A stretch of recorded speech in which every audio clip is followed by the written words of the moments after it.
जय महाकाल, जय सिचली देवी माता, जय बाबा जलपेश, जय गोरखा। हमारो गोरखा रामनो गोरखा। दार्जिलिंग के बीच में अपने भाइयों और बहनों के बीच में आके बड़ी प्रसन्नता होती है और बड़ा आनंद की प्राप्ति होती है। कल जब मैं सिलीगुड़ी से चल रहा था तो हमारी गाड़ी उसी रास्ते पर चल रही थी जिस रास्ते पर हम लोग पद यात्रा करते हुए और दार्जिलिंग से कालिम्पोंग से गैंगटॉक तक पहुंचे थे। जन जागरण पद यात्रा जो 11 मार्च 1985 में सिलीगुड़ी से गैंगटॉक तक 250 किलोमीटर की यात्रा हमने पूरी की, उसका हमारा संकल्प यही था कि नेपाली भाषा को, गोरखाली भाषा को 8वीं अनुसूची में मान्यता प्राप्त हो, और वो हमारा काम सफल हुआ। आज हम सभी को इसके लिए बधाई देना चाहते हैं। इस यात्रा में चल करके आपने हमारा सहयोग दिया। साथियों, वर्ष 2019 में जब मैं दार्जिलिंग आया था तो मैंने आपसे राजू बिष्ट को जिताने की बात कही थी। राजू बिष्ट 5 साल तक काम करते रहे, लोकसभा के सांसद बने और आज मैं उनका रिपोर्ट कार्ड लेकर के आपके बीच में उपस्थित हुआ हूं। सड़क और राजमार्ग 1000 करोड़ रुपए की लागत से सिलीगुड़ी से सियोग एलिवेटेड हाईवे कॉरिडोर परियोजना चल रही है। 2408 करोड़ की लागत से राष्ट्रीय राजमार्ग 717A परियोजना पर तेजी से काम चल रहा है। 800 करोड़ रुपए की लागत से NH10 का नवीनीकरण और उन्नयन का कार्य चल रहा है। 3500 करोड़ रुपए की सिलीगुड़ी रिंग रोड परियोजना को मंजूरी मिल चुकी है। कोरोनेशन ब्रिज के विकल्प के लिए 1100 करोड़ रुपए स्वीकृत किए जा चुके हैं। 750 करोड़ रुपए की लागत से सिलीगुड़ी से फुलवाड़ी राजमार्ग को 4 लेन करने की परियोजना को मंजूरी मिली है। दार्जिलिंग को सिक्किम से जोड़ने वाला 1100 मीटर लंबा अटल सेतु 133 करोड़ रुपए की लागत में पूरा हो चुका है। कालिम्पोंग से दामदिम वैकल्पिक राजमार्ग 350 करोड़ रुपए की लागत से बनकर तैयार है। 32,000 करोड़ रुपए की अनुमानित लागत में से बनने वाले दार्जिलिंग सिलीगुड़ी क्षेत्र को गोरखपुर से जोड़ने वाली 520 किलोमीटर लंबे एक्सप्रेस के लिए भूमि अधिग्रहण का कार्य शुरू कर दिया गया है। रेलवे के जो काम जोड़ने वाली 3 वंदे भारत ट्रेन शुरू की गई हैं। 350 करोड़ रुपए की न्यू जलपाईगुड़ी रेलवे स्टेशन आधुनिकीकरण का परियोजना चल रही है। दार्जिलिंग हिमालयन रेलवे स्टेशन को अपग्रेड किया गया है। विस्टा डोम कोच वाली Darjeeling Himalayan railway special train शुरू की गई है। DHR घूम रेलवे स्टेशन पर हेरिटेज पार्क का नवीनीकरण हुआ है। सिलीगुड़ी रेलवे जंक्शन पर फुट ओवर ब्रिज और AC एग्जीक्यूटिव लॉन्च का उद्घाटन किया जाएगा। दार्जिलिंग नगर पालिका के लिए 204 करोड़ रुपए, सिलीगुड़ी नगर निगम के लिए 785 करोड़ रुपए, मिरिक नगर पालिका के लिए 200 करोड़ रुपए, कालिम्पोंग नगर पालिका के लिए 193 करोड़ रुपए। ये बहुत बड़ी राशि आपके विकास के लिए हमारे राजू बिष्ट जी के द्वारा ये जो है सैंक्शन कराई गई है। हर घर जल, ये बहुत बड़ी, बहुत महत्वाकांक्षी योजना है प्रधानमंत्री जी की कि घर घर के अंदर जल पहुंचे। दार्जिलिंग लोकसभा निर्वाचन क्षेत्र के लिए हर घर जल योजना के तहत विभिन्न परियोजनाओं में लगभग 2550 करोड़ रुपए की लागत से 714 परियोजनाएं स्वीकृत की गई हैं। दार्जिलिंग जिले के लिए 1071 करोड़ रुपए की 284 परियोजनाएं स्वीकृत की गई हैं। कालिम्पोंग जिले के लिए 519 करोड़ की रुपए की 146 परियोजनाएं और उत्तरी दिनाजपुर जिले के लिए 181 करोड़ रुपए की 284 परियोजनाएं। सूचना एवं प्रसारण भारत में नेपाली भाषा कार्यक्रमों के केंद्र के रूप में अखिल भारतीय रेडियो खरसाङ स्टेशन का अपग्रेडेशन किया गया है। हवाई अड्डा विकास बागडोगरा 111 करोड़। दार्जिलिंग कालिम्पोंग सिलीगुड़ी क्षेत्र में ब्लॉक स्वास्थ्य केंद्र प्राथमिक स्वास्थ्य केंद्र का अपग्रेडेशन। NBMCH में क्रिटिकल केयर यूनिट के विकास के लिए 150 करोड़ रुपए। कुल स्वीकृत सड़कें जो हैं PMJSY की, ये हैं करीब 7000 किलोमीटर की सड़कें हैं, जिसके लिए राशि जो आवंटित हुई है वो 4053 करोड़ रुपए राशि इसके लिए स्वीकृत हुई है। प्रधानमंत्री आवास योजना ग्रामीण दार्जिलिंग जिले के लिए 4195 मकान स्वीकृत।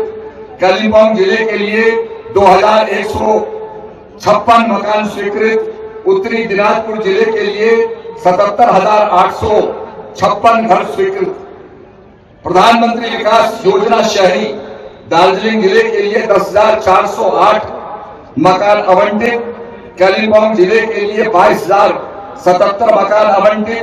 उत्तरी दिनाजपुर जिले के लिए 13,807 मकान आवंटित। ये 16,750 मकानों का निर्माण किया गया है। 7,570 मकान पूर्ण किए गए हैं और 315 करोड़ रुपए इसके लिए स्वीकृत किए गए हैं। MP लैंड के लिए माननीय राजू बिष्टा जी ने अब तक 20 करोड़ से अधिक की माननीय प्रधानमंत्री जी ने एक योजना उस समय चालू की, जिसपे 5 किलो मुफ्त अनाज लोगों को दिया गया।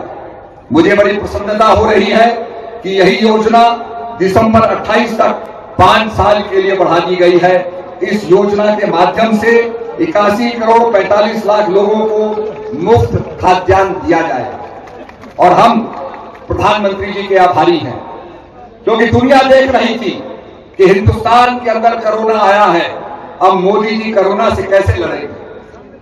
वैक्सीनें दुनिया के बाहर देशों में बनती थी, पाश्चात्य देशों में वैक्सीन बनती थी, वेस्टर्न कंट्रीज में वैक्सीन बनती थी और बड़ी कीमत में आकर के वो भारत में पहुंचती थी। मोदी जी ने कहा, वो पूना गए, उन्होंने कहा the vaccine should be made in India, ये भारत में बननी चाहिए। और भारत में वैक्सीन बनी और आप लोगों को वैक्सीन का डोज लगा। बताइए जिनको 2-2 डोज लगा, हाथ खड़े करो जरा भाई। हम सबको बचाने के लिए मोदी जी ने वैक्सीन का फ्री डोज लगाया। विरोधी तो प्रचार कर रहे थे ये तो मोदी वैक्सीन है, पता नहीं क्या करेगी। आज हम सबकी रक्षा, कहा है धीरज धर्म मित्र और नारी, आपातकाल परखिए जारी। हमेशा मित्र की पहचान आपातकाल में होती है। इस आपातकाल के अंदर मोदी जी ने जो हमारी रक्षा की, 3-3 डोज लोगों को मिले और भारत में ही नहीं बल्कि उन गरीब देशों को भी दिए गए जो वैक्सीन को खरीद नहीं सकते। इससे मोदी जी का प्रभाव बढ़ा, इससे भारत का प्रभाव बढ़ा। मोदी जी के साथ जो आज 140 करोड़ जनता है, आज उसकी ताकत बढ़ी और भारत विश्व गुरु की तरफ अग्रसर हो रहा है। तो मैं कहना चाहूंगा कि मोदी जी ने ऐसे संकट की घड़ी में देश को उबारा, हम उसके लिए उनको धन्यवाद देते हैं। प्रधानमंत्री आवास योजना के तहत 2,95,00,000 घरों का निर्माण किया जा चुका है। उज्ज्वला योजना, पीएम मोदी की उज्ज्वला योजना के तहत 10,45,00,000 महिला लाभान्वित हुई हैं। किसान सम्मान निधि, ये निधि 6-6 हजार रुपए हर साल किसानों को दिया जा रहा है। 28 फरवरी को प्रधानमंत्री श्री नरेंद्र मोदी जी ने देश के 9 करोड़ किसानों के बैंकों में 15वीं किस्त की राशि हस्तांतरित कर दी है, ट्रांसफर कर दी है। आयुष्मान भारत योजना, मैं आपसे भाइयों कहना चाहता हूं, हमारे यहां मोदी जी की आयुष्मान भारत योजना है। 5 लाख का इलाज आप फ्री करा सकते हैं जिनका आयुष्मान कार्ड बना हुआ है। एक गरीब आदमी कैंसर से लड़ नहीं सकता था, उसे अपनी जमीन बेचनी पड़ती थी, अपना मकान बेचना पड़ता था, तब अपने परिवारजनों का वो इलाज करा पाता था। मोदी जी ने गरीबी को देखा, उनकी मां बर्तन मांजती थी, उन्होंने मां की गरीबी को देखा है, मां के परिश्रम को देखा है। तो मोदी जी ने कहा हमारे देश के अंदर कोई गरीब अब अपनी जमीन नहीं बेचेगा, कोई गरीब अपना मकान नहीं बेचेगा, सबका 5-5 लाख रुपए का इलाज फ्री किया जाएगा। परंतु दुर्भाग्य से ये योजना आपके वेस्ट बंगाल में लागू नहीं हुई है। इसके साथ साथ स्वच्छ भारत अभियान, जिसके तहत 10 करोड़ 9 लाख से अधिक शौचालयों का निर्माण किया गया है। चंद्रमा के साउथ पोल पर चंद्रयान उतारा गया। लोग सोचते थे कि भारत जिस देश के अंदर बैलगाड़ी चलती है वो क्या चंद्रयान उड़ाएगा, क्या रॉकेट लॉन्च करेगा, क्या सैटेलाइट लॉन्च करेगा। मोदी जी ने भारत को दिखा दिया, सारी दुनिया को दिखा दिया कि हम चंद्रयान को लॉन्च करेंगे। उन्होंने वैज्ञानिकों को प्रेरणा दी और चंद्रयान साउथ पोल में, जहां कोई भी देश, अमेरिका, रशिया, चाइना, फ्रांस, कोई भी देश अपना यान नहीं उतार पाया, वहां पर मोदी जी ने हमारे वैज्ञानिकों को प्रेरणा देकर के और वहां साउथ पोल में हमारे चंद्रयान को उतारा। अब वहां पर यह अध्ययन किया जा रहा है कि साउथ पोल के अंदर जो वहां पर पानी है, वो पानी का क्या उपयोग किया जा सकता है। क्या भारत वहां पर कॉलोनी को स्थापित करेगा, पानी का उपयोग करेगा। रेयर अर्थ जो आपके मोबाइल फोन के अंदर, आपके कंप्यूटरों के अंदर जिस मेटल का इस्तेमाल किया जाता है उसको रेयर अर्थ किया जाता है, क्या हम वहां से रेयर अर्थ प्राप्त कर सकते हैं। ये सब खोज का विषय है और मोदी जी ने इसके दरवाजे खोल दिए। ये बहुत बड़ी हमारे देश के लिए उपलब्धि है और सारी दुनिया भारत के नेतृत्व की तरफ ताक रही है। जम्मू कश्मीर में अनुच्छेद 370 को खत्म कर दिया। भाइयों और बहनों, हम भी पार्लियामेंट में थे और हमें पार्लियामेंट में कहा जाता था 370 छेड़ोगे तो खून की नदियां बह जाएंगी। हम सोचते थे पता नहीं क्या हो जाएगा, परंतु मैं कहना चाहूंगा हमारे लोहा पुरुष अमित शाह जी ने 370 को हटाया और वहां कुछ भी नहीं हुआ। आज आप 370 के हटने के बाद आज आप जम्मू कश्मीर में जमीन खरीद सकते हैं और हमारा जो संकल्प है वो यह है कि पीओके भी हमारा है। तो 370 और 35A हटने के बाद वहां पर चाइल्ड मैरिज एक्ट, शिक्षा का अधिकार, भूमि सुधार जैसे कानून अब प्रभावी हो गए।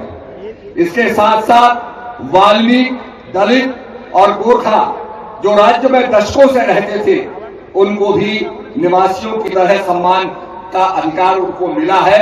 ये हमारे लिए बड़े गौरव की बात है। फ्लैगशिप स्कीम प्रधानमंत्री ग्राम सड़क योजना के तहत जम्मू कश्मीर में 5300 किलोमीटर सड़क बनाई जा रही है। ग्लोबल इन्वेस्टमेंट समिट के जरिए 13,732 करोड़ के MOU समझ सकते हैं और जम्मू कश्मीर से तो सबका प्रेम है। अयोध्या का विवाद का अंत हुआ। 500 साल पुराना जो झगड़ा था, धर्म परिवर्तन किया जाता था। जब कश्मीर के ब्राह्मण गुरु तेग बहादुर के पास पहुंचे कि महाराज हमारा धर्म बदला जा रहा है, तो गुरु तेग बहादुर ने कहा तुम बादशाह से कह दो पहले गुरु तेग बहादुर का धर्म बदले। गुरु तेग बहादुर का सिर काट दिया गया। उनका भाई मती दास को आरे से चीर दिया गया। उनके दूसरे भक्त को गर्म पानी के अंदर खौला के मार दिया गया। तीसरे भक्त को रुई से लपेट के जिंदा जला दिया गया। लोगों ने ऐसी ऐसी कुर्बानी दी। आज वो भव्य राम मंदिर बन गया है, भगवान राम की प्राण प्रतिष्ठा हो गई है। ये हम सबके लिए गौरव की बात है। और गांधी जी जिस राम राज्य की चर्चा करते थे, वही राम का मंदिर बना है और वहां पर आज टूरिज्म बढ़ता जा रहा है। कुछ लोग कहते हैं राम मंदिर के बनने के बाद क्या होगा? What has happened after Vatican? Rome के अंदर वेटिकन है, क्या हो गया उसके बाद? उसके बाद वेटिकन के जाने वालों का पर्यटन बढ़ गया, टूरिज्म बढ़ गया। मैं काशी विश्वनाथ गया, वहां इतने लोग आ रहे हैं दर्शन करने के लिए कि पूरा उनकी इकोनॉमी बदल गई। हमारे उत्तराखंड में 4 धाम हैं, यमुनोत्री, गंगोत्री, केदारनाथ, बद्रीनाथ, और ये हमारी इकोनॉमी को चलाते हैं। 56 लाख यात्री प्रतिवर्ष हमारे उत्तराखंड में आता है और हमारा टूरिज्म बुलंदी पर है। माननीय प्रधानमंत्री जी जब जब आए ओम पर्वत देखने के लिए, केदारनाथ के दर्शन करने के लिए, उनके पीछे जनता उमड़ गई।